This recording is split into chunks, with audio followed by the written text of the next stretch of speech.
If you really want your doctor to start recognizing the serious side effects with some of these psychiatric medications, here is the way that I would go about it. So what can you do to get FDA and other health regulators to actually listen to the problems about these medications? Problems like PSSD, problems like protracted withdrawal. We're talking about problems that really damage people's lives and that they were never informed about. You might actually want the medical community to hear about this.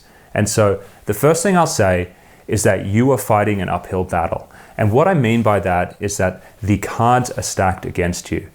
Often the ideas about drugs are really influenced by the people who have the most money. And it makes sense because you have a group of people who are highly resourced. These are the manufacturers of the medications who can really fund certain ideas. And so, when we talk about how doctors are educated, they're educated a lot through medical journals. They're educated through institutions with professors.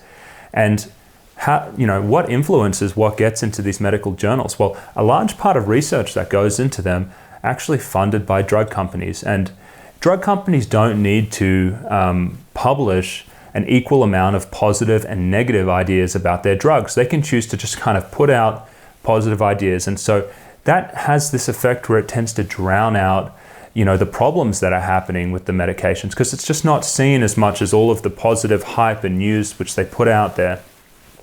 The same with medical conferences. Who are the people that usually talk at the medical conferences? Well, they're the professors in the institutions. And typically the people who bring in the most funding to universities are the ones who run clinical trials. Those are big money makers for institutions. There's a lot of prestige that comes along with being a big academic institution running a lot of novel research for drugs.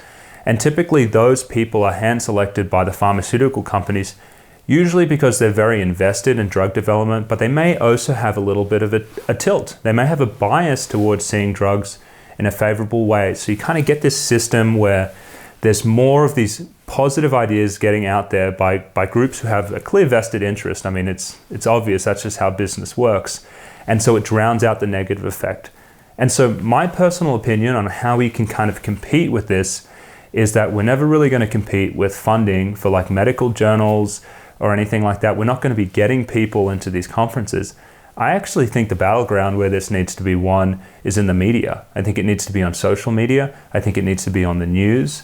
And that's how I think we can actually compete against these organizations who have billions of dollars and really control those groups. Because, with social media, in a way, everyone can be equal with the ideas they get out there. So that's where I'm kind of bringing my advocacy, and that's probably what I think is the most effective way for you to do it as well. But let me know in the comments below, do you think there's other ways we could get the message out there? I'd love to hear about it.